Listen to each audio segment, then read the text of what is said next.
catcher in the leg, which I know thought the deal kick that Corey Keshte. They skilling us a fine. Honey, Trid, Honey, Bua, Fighter, Owen O'Neill. So Hoyne and Owen, no. Owen unbushed there, Duffy. Muckamara in Mianfor's Bua get Donegan. Stana Owen O'Neill. Gone over some Chris Celtic. 13 pounds 6 ounces. Boxing out of the blue corner tonight. Please give it up one more time for Owen the Butcher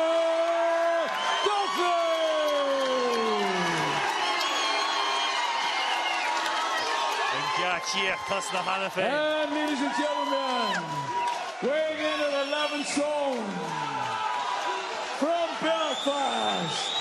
Give it up one more time for Owen, the Operator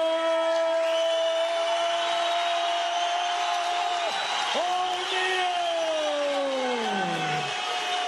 Gavin Porter will now get to his final instructions. On the right door, Paul to go wrap the guy. If they make hands, protection at all times. Fire Murphy, 3 and club, switch gloves. On slow a tuck again, let her reach Owen O'Neill. Neil Queen it her unversa. Now the Keho slap for Toto and Megan Schitzer. Lieber similar Shachai. That is your attention not fish in the triple O not the dollar may. Can't all come again in there is a trade. Duffy long the Yachi so has a good trade. Again Pierre O'Neill tapping the Joe and Vertigo knocked down on the line. Duffy Harsha stop let Donegan. In for O'Neill McGrimer on Vertigo. Yether Duffy. The lag shed Donegan. O'Neill Lloyder. Ashagira. Yechon Grime Hage Aaron Love Dasson. And Ray Torres Squealish. Keith a gone down temperature to skull in 9 8. Hugging for O'Neill and Chinnigas. A Duffy Garrett down out of that. O'Neill and Neiman Chins going on like I couldn't take enough to say Machacha. There's a swoosh at the hero. I would have been on Tarlo. On Vertical, not where Titchum and Lewis are in. Nish hat Thursher and Mert. Omar Skalun to Hershulaka. No, but Mehe. Vertical, like a map, like for a Haney. O'Neill, a tour for Duffy. When the dash and a sneaker. On Cown Ishle. Like Duffy a saw and Ash. On Goyle on the side to go O'Neill or Raggart.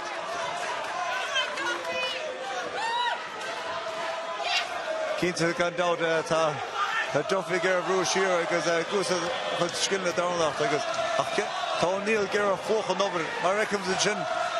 Because I Garrett and Yima get the diver Flocha. So she took it in the map will Kechi will have told away.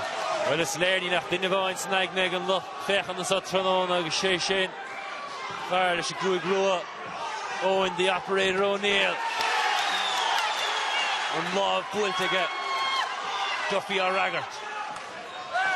Duffy a game shoe and Clegg in the reached. A Duffy Safoina Egg O'Neill. Duffy a game shoe Billy Gachwork a dog and O'Neill in the row. Keith, yeah, Duffy was going to look like O'Neill and Nuncy because the tag to heap like a pick on Shamak with Darney, bug on this gunner. Feel what? A false in, to slow more to your good O'Neill and Shaw. I guess he should throw Sussex, toss again. A kid and hurts with Duffy. So Holligan and oh, Sar, Kitto Gachin by Duffy. On Vertical. He didn't have tag oil and a kale if it's Sus or Duffy. Sus and Mert. She win reached it. Gashi the Sula she glug. Duffy that she get over, Stachs of Volog.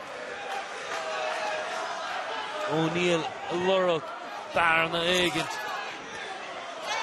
Duffy Stachs of Tyre, Royce Dele. William Arde.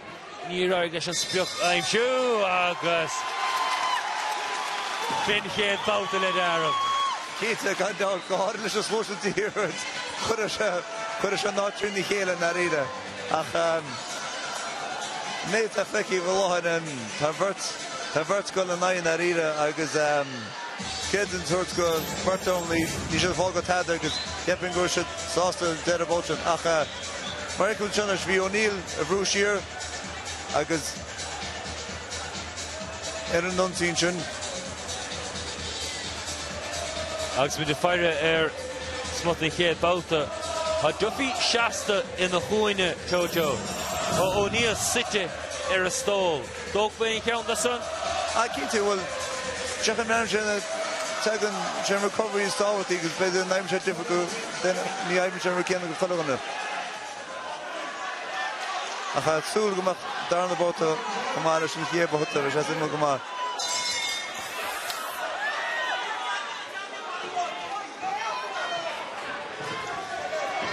Duffy stach samach.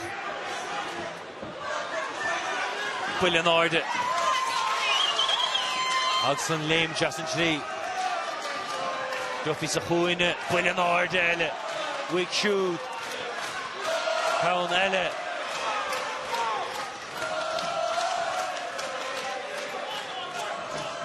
Kita on two to Trutcha and it's a Feketa.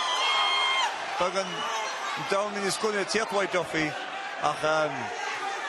Both O'Neill, Gareth Bruce and Chodaig, Gareth Pluch and Chodaibra. Near Duffy sauce the capture Gamoil O'Neill cool Wigan. Schnellney and Duffy Hugs. Oh, you check Gomak, Tachtamaka son, Marvi, La Hansig O'Neill. Keen to go out because the Quito O'Neill, Jeff the Nunzi Guni, the Shafader Galmore. I could toss Duffy Ashin. I didn't try to get Achashin a Slownu. Get the Hurka Duffy, Sloan Shanchin, I could Hunch a Rash, Chillish get Markin, so Guy Blue Corpson, Lishy Kitog. Alberto Pine Borrow, Hale and Shaw. Mochamer Caspons, Host Slachter O'Connor Quinn, on technique, on saw is bet more lighter. Guside and Nirt is a third fan of Hale. I can't say. That's how Neil on the Peavy Celtic to knock. A create and a slow to knock, yellow creeve down there. Kids and Hurka Verskinus. Nisha Vertu Shasta Ford, Nisha Shasta Shear. O'Neill Guside Gach Desh, Kittimer Duffy Fuin. You're a fine of a who a Maho Duffy. Keith, yeah, Mar. Made a fake Disha, made Duffy, so made the Can Rose Park on this good now. A post, Kids O'Neill. I shall get your shot, but I will flow like it. I shall the highest for it. Oh, Bauta, a Kerk Mahos are goer. And Vert. The Jin of Guma. Ujisa. O'Neill the Ropia Karula Duffy. Angst the rare Hale Toto O'Neill. The dull Sinartas Che Gairi Lesh. The Bully. I'm sure Duffy.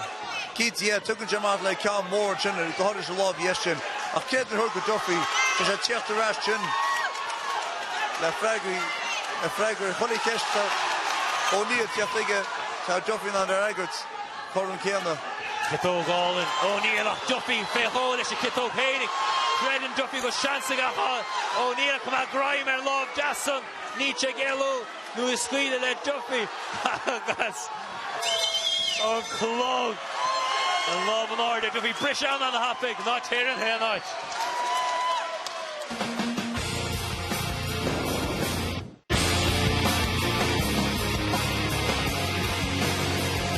Michael Nashka Bell First to go down all the Bio Chi Trade, Becca and Shaw, and Kaku Cowan, August Chris, the Celtic. Foiled and Tego Moon and Shaw, Owen, the operator O'Neill, August Owen Duffy, the Brishti Garadu or shoot. O'Neill's the Keen Leah. About the tree as a hawk. Fred Anna Haniva, Owen Mert, Kajisa. Agus actually a third fan of Kayla Ruistelle. Agus actually a whole Congrach Toto da Kayla. Omar Skoil, her Shulaka.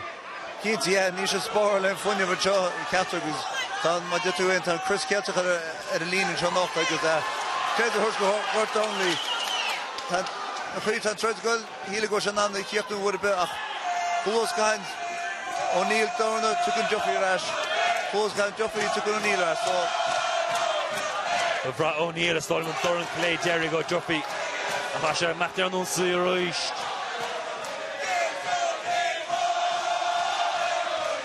Shearla Duffy. The goal vote for O'Neill. Year Irish Hagwile Vantimach on Noirud.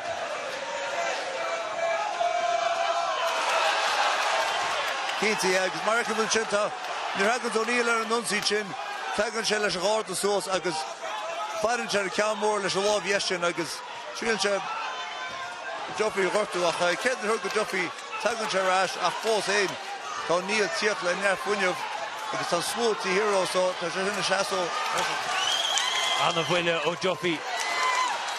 On line of Das, a boil at Gira face, Seward, Clay, O'Neill, Raitora Squealer, Ramuson.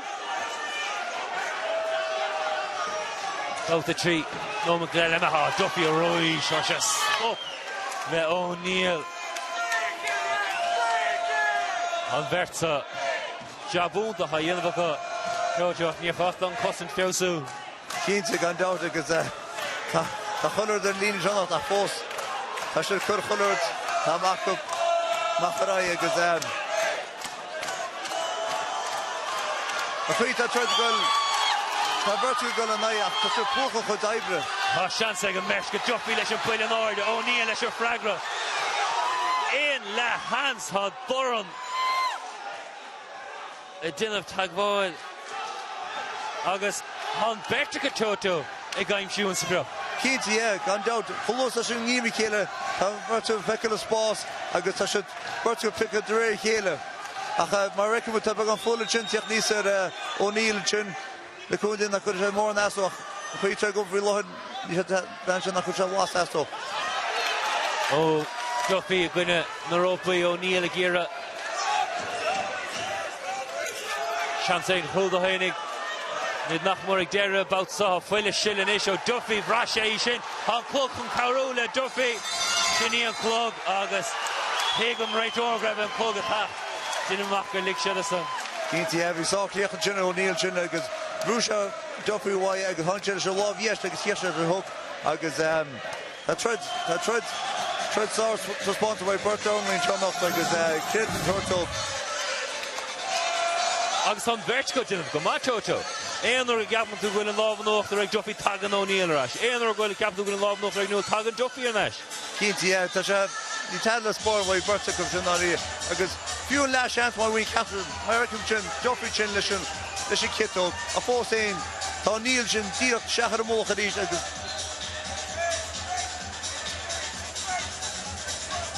Agus Han Lewis. Agus an Fuinev atá úsáid ag an Verta do chretin ar ire. Agus as sí siúlameach doch bauta nadar an ag an trid céaná eisce digin mairín an meach ó fád doch bauta. Keaty, yeah, ní was yún le bella trid, and we go shasi carol bauta nish na ire, so but similar ken was an roiach, the source response is Duffy láithreach baun ar an unsaí. Níorthug sé an deis do O'Neill. Tachna Joe. As tí nó Duffy stop chóir leis seo.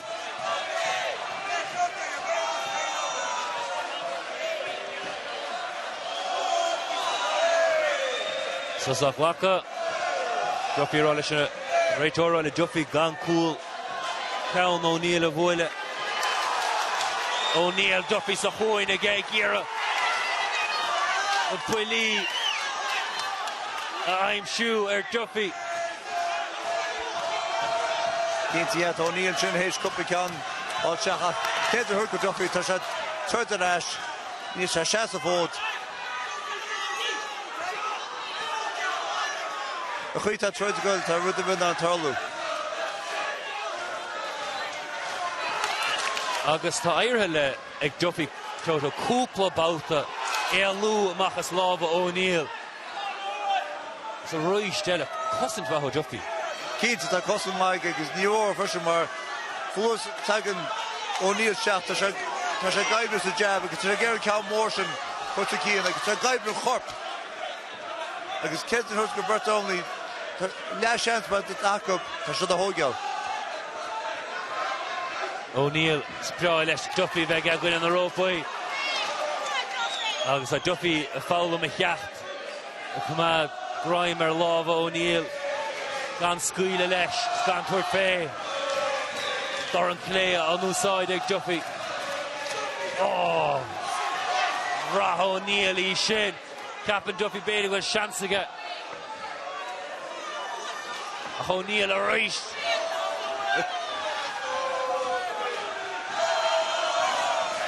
agus há na chuige na búile gine chéile inis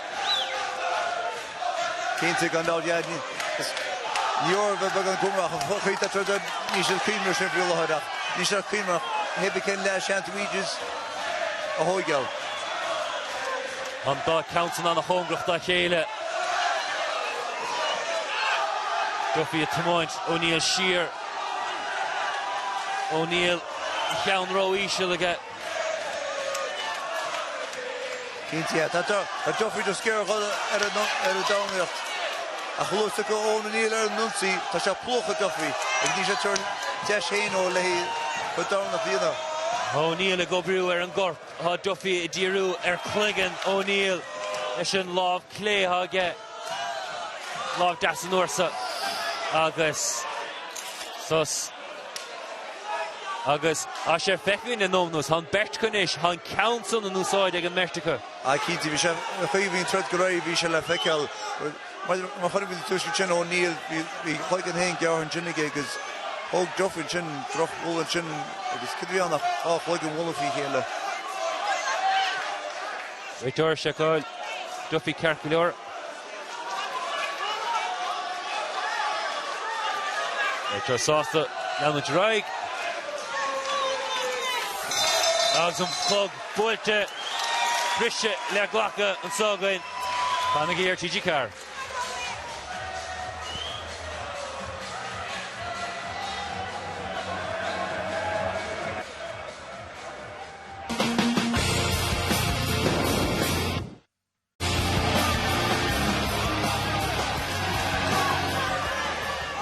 Owen O'Neill agus Owen Duffy há a gcuin ceaphrú trid out a cúig a socht an réit thorgéir leirta sin meirte sé ráile bheith cuairmach leis sin countin semach antainna Tótó Grífa Cínta gan dáide agus chaise sin na cuairla sin rud bhirte ach má tre feicíine sin an túsa a bhirtar sin nús ar a buinte agus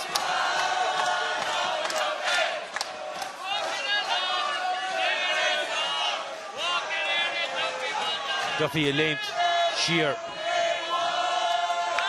O'Neill a gíire áit a gcuin an na ró buí sin é náchhuilte a duineh an díomháil Duffy a siúil O'Neill siar O'Neill kicking Duffy le chéim nis a seans ag O'Neill Duffy chur muile ar chóirsaí O'Neill gur an leabharnas an óscail suas Doran Clay ó Duffy an bert chuil sin muile an áirde Duffy a gaimsú O'Neill a gaimsú isteach sa smeig bert go leabailí a thuirta go dá chéile Réit orchaní de brise óna chéile agus an dá ceann a roiist a gcuine chéile má tucha tréachta Iach go ísio as a háisiad níos teote. Cínta tá teannas heasta teachtaí bhain bert donlaí agus na doranta sin caiit a sin caiit neartó agus ní sé túr nuad héon ónala thuirta na chéile ach sáir tred na riire bhíon le John le féchta le ben seo ach choúta O'Neill gur a dhíimar a gáinneall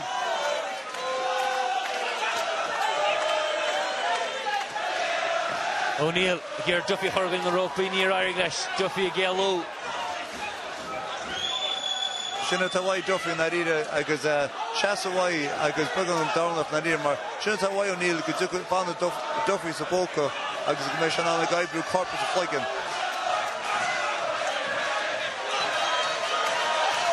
Duffy dá lámh an áirde ag buaile O'Neill leis an doran deas agus fíochra be Town taine máir chuid an merta Duffy léim si a ríist. Ok, ha sé gáil bhua hénig an tuairt fé O'Neill O'Neill chuir stopleid na glúise. Duffy a gúsáid an láh cléasan de hir. Tá cuacht ar fad fós inte. Láh deas an úrút. Ord go ísio ag O'Neill. Hamid Macht ó heh go taobh an sa. An vertica sa. Seans go. An clog le buile. Tuigeann siad é sin buil an áard O'Neill. Oh, God. Sartos Pontus Cadon ar ide. Teva Díga Jean John not at the fall walk of Derrigan not in his hard banner. Meta Feggy not the Disha. Gachit Becky Disa or Haidan Becky. Later nach Id the slacht where nu is Disho have Steed. Han Bertson nog rette an Arira. Kroga Paleruka. Kitty out. Team Smoke on Queen kept up there and lean and turn off that. Kevin's girls going to vert only so they're Fogo Colors at the one agate. So they're going to get that may an apple of regenerate for that either. My record to my did a Nisha Slaughter on the Tada Marie, a 4 scene. That's a sponsors after push in vert only. Shinech, look at Connor Quinn, Paddy Donovan Raw, how Deshiga shoot Chris down the walking. Sure, Level and Vert Irish on Chris Helter. August Higgins, she they show go Sean Chancellor Vegard of Chris. Kita gone down to so then just after Commissioner either. Bouta Shea. O'Neill and Bouta Tosnooney's far Shea Duffy. There are English, he had Boyle, I'm sure, about the Gidisa.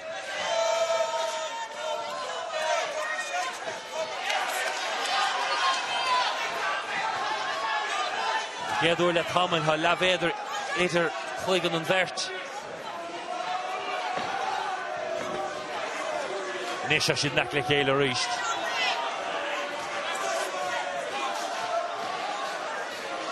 Rachel Oscar on the Kayla. O'Neill have been the ropey, Duffy Aguirre. She carried Boy Limes again, you carry Cooper Count. Ella O'Neill or Ragger to go my. On some Keg worship Billinard, Lame Shamachas. Duffy goes out the goal. Law of a shit, say Duffy. Oh, Hangmanine on the niche. O'Neill. O'Neill and Garrett can call Yesha. Third and third goal right, have fully of points about Bert only. Kid Turk Duffy has touched him off on these waters, a treacher, it's about show. I guess a kid Turk O'Neill. So a girl who's Ibra Floka, I guess Shinata Hunyal O'Neill shoots a thread. On Munina Duffy, O'Neill or Raggart and Ash. Peg which is a Huine, Roish, the Valdoran, Faircovel Duffy Kurhaga. And he should serve you and Dash on the line to kill and not either. I guess Cosset Vow Duffy O'Neill Nish. Hashe in the rope by the Das. Ishtach Sanai O'Neill. Ishtach the goal. Oh Duffy by an order. The Mashi Shinaim Sheh. Keane gone down to one. We find only last chance for the whole goal. Mate, I think you could Duffy because I hate oh, fucking wall of Ikela, I guess. Soon that good as so. I guess Queen Duffy Rollish and Ray Torgal O'Neill go side the count. And Beshka go side the count. Didn't Shema. Oh, Duffy, O'Neill in the rope again. And that's Necha Buite, Ashekira. Oh, Sagan, I'm Shoe and Ray Tor Oscaro and Chuck a second, he did about us.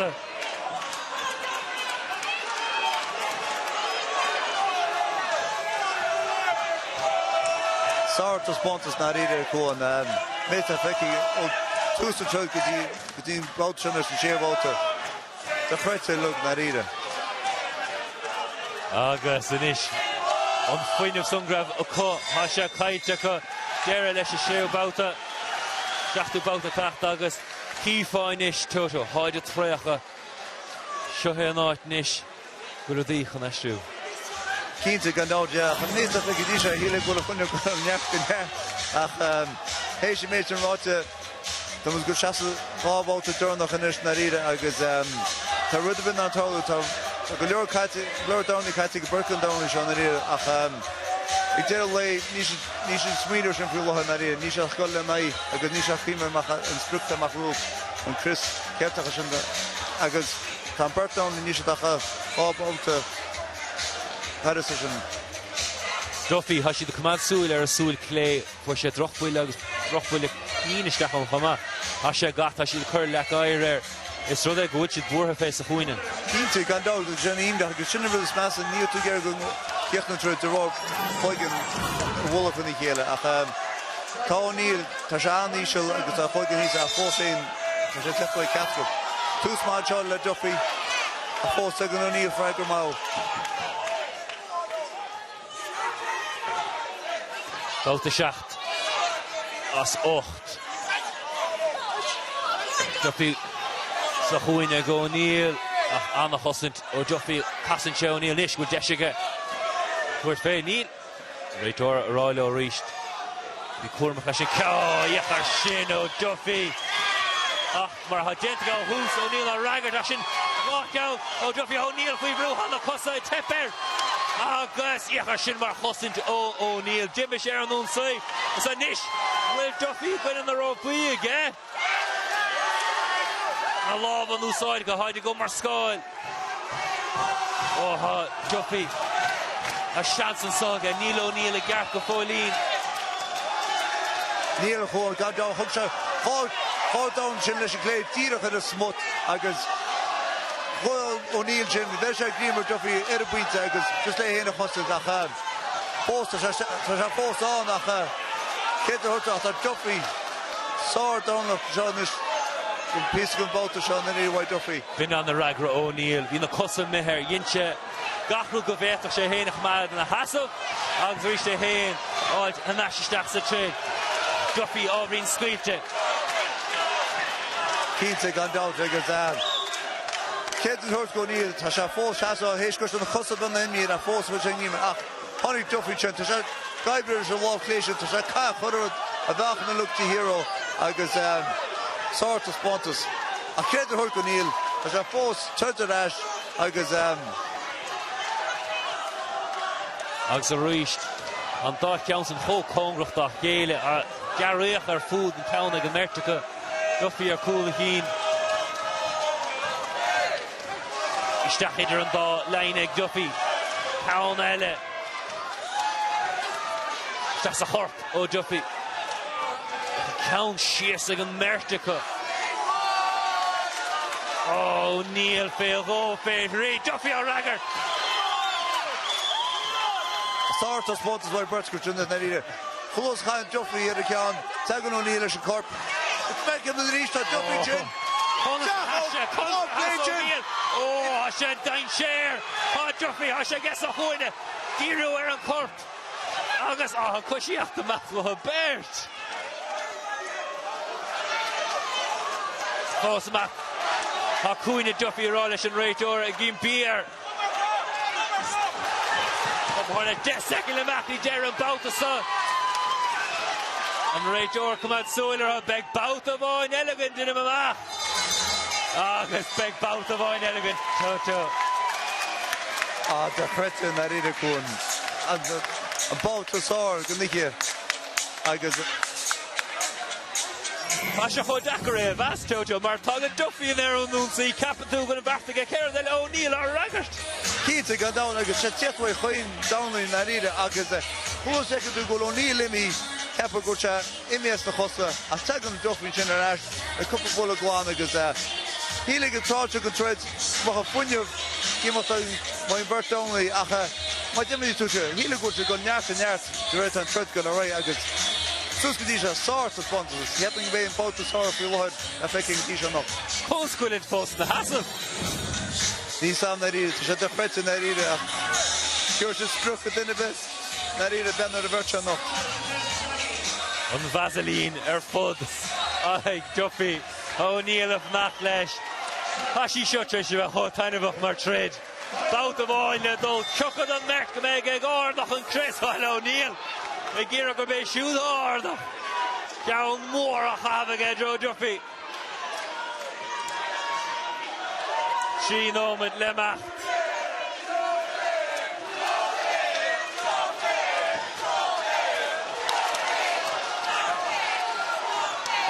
Tá bart go chandar scoil na ríre agus tá sé bhealach a dáte tá rud Síos na Duffy tá sé de bháinne chásta dochtúir tachtiste.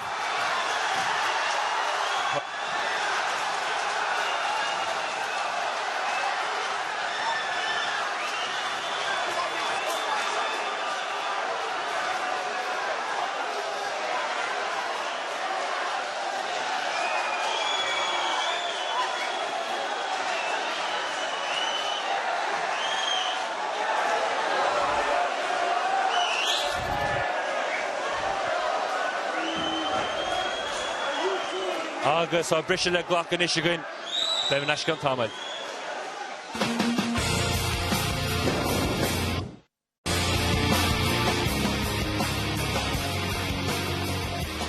Fáilte ras mar sin go béal ferriste farír agus deirtarling se tá bhí an trid dearannach an son fíochfar idir Owen O'Neill agus Owen Duffy agus Owen Duffy tréise agus chlárach Roma is dig insan gro ach tá lucht leis tréise bheith is dig a cumad súil agus tá arachas á thuirtó ag go buinte seo agus tá sé híán agus tá sé á thuirt den gro ag go buinte seo. And Eric and Paddy, I suppose this happens unfortunately. I mean it is a fight and it's every boxer's probably worst nightmare to end up getting hurt. It is. That Owen Duffy's okay. It really is, and to be fair to Owen Duffy and Owen O'Neill, they were putting on an absolute blockbuster, a classic for the fans. Anyone that paid in here tonight were getting their money's worth out of that fight, and it was going. It was in the last round. I had it down to the wire. I had absolutely nothing in the fight, and Owen O'Neill obviously threw a massive overhand right hook, and it just clipped Owen Duffy on the chin. He couldn't have got him any sweeter. Obviously, it put him out, lights out, and it looked like a really bad knockout, and it was a bad knockout. But he's with the best medical team, and they're looking after him, and just for every precaution, like the safety and the health of the fighter is paramount. It's the utmost important thing. He has a good medical team around him, and we just hope that he's going to be all right. But this is the other side of professional boxing. It's a tough, brutal sport. But it's something that every boxer fears, I'm sure, and every boxer at some point in his career is going to end up coming on the back of a haymaker of a punch like Owen O'Neill delivered to the chin of Owen Duffy. I mean, it was some punch really, and I mean, I suppose the right thing was being done in there. Straight away the medical team was in, straight away the fight was stopped, obviously. Yeah, look, this is why it's regarded as the most dangerous sport in the world. This is the reflex of it tonight. So close to get so far from winning. I believe he was winning the fight by a round. Some of these fighters fighting in there today, living off sponsorships, even out money today in fights, and they're putting their life and their souls on the line in there tonight, putting their lives, putting their family, putting everything in the ring. I've got nothing but respect for fighters like that. So let's hope he's going to be okay and he recovers well. I know he's in great hands right now with the medical staff, and our prayers and thoughts is with him at this time. Shagadain so Kelura ag Owen O'Neill agus an Chris Kelto ag in our ear in the Dolam gur come ag a buinte seo an Christian ag because go bhfuil sé Kelura Tom Pinto go bhfuil Lanta ag Kelura chuma agus tócha Eric Owen O'Neill will be the first man to make sure that his opponent is okay after this fight. Absolutely, you could just see straight away the respect from Owen O'Neill, telling all of his fans to stay calm, to just calm down here. They're two warriors in the ring, putting it all on the line. But at the back of it all, there's great sportsmanship, great respect, and it's one of those sports where there's a fine margin between winning and losing. And as Paddy said, I had Owen Duffy. Myself and Paddy were scoring the fight, and we both agreed that going into the last round, we had Owen O'Neill behind. We had him behind by one round. But he pulled out. He pulled it out of his locker. He pulled out the punch, and it was a smashing punch. It was a crack. For any boxer out there, Paddy will tell you, it's the dream punch you would love to land if you're in a fight, and especially when you're behind on the cards, you'd love to pull something like that out of your locker. but it did look devastating in the sense of the way Owen Duffy went down on the canvas head first, and they're always risky ones when you see them going that way. But straight away the medical team were in around him, and he was breathing, talking, everything before when he was going out of the ring. He got a round of applause when they were taking him out of the ring as well, because he played his part in that fight. What a warrior Owen Duffy is, and again we just hope that he makes a full and healthy recovery. I'm sure he will. Paddy, it really was a shot from the blue, wasn't it? It was a shot out of nowhere. I mean, there was nothing that would suggest that, for example, people watching in at home, that there was any suggestion that the fight should have been stopped in advance of that. It really was something that... Yeah, look, there were some very big shots landing from both men. They slugged it out. It was a great domestic fight, worthy of being a main event tonight. It was worthy of that. But unfortunately, we got it a bit earlier than anticipated. But it was a great fight, great matchup, very even fight. As Eric just said, I had Duffy up maybe one round going in, and so had Eric going into the last round. But that can tell you about boxing. One punch can change a fight, can change a fighter's life for the good and for the bad. That's why it's the most watched sport, most enjoyable sport in the world, and regarded as one of the most dangerous sport in the world. But that's what brings the fans out. That's what brings the crowd together.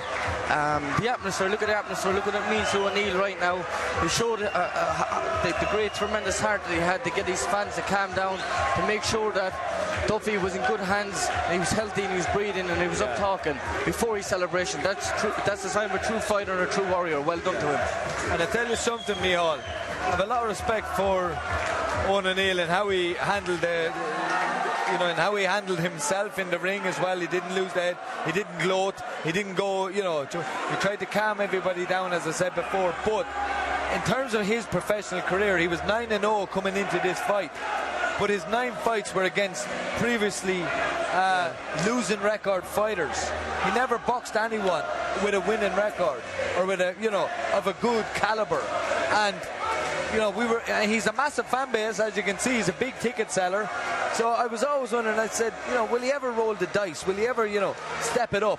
But he stepped up to the plate tonight against Owen Duffy, and he proved himself that he's not just a fighter that beats journeymen. He proved himself there tonight, and he's a deserving winner with the Celtic title, and fair play to him. And his first knockout as well tonight. Yeah, not just a ticket seller tonight after that performance. Everyone in Belfast would love to see fights like this, result like this. This is what boxing is about. When you're supporting somebody and you see them knocking out guys, well, it just builds. It builds your crowd, your fan base keeps building and building. I'm sure his fan base is going to go through the roof right now with performances like that. It's 10-0. He's got his hands on his title.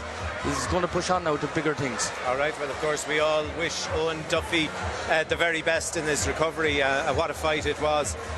For Owen O'Neill, what does this mean?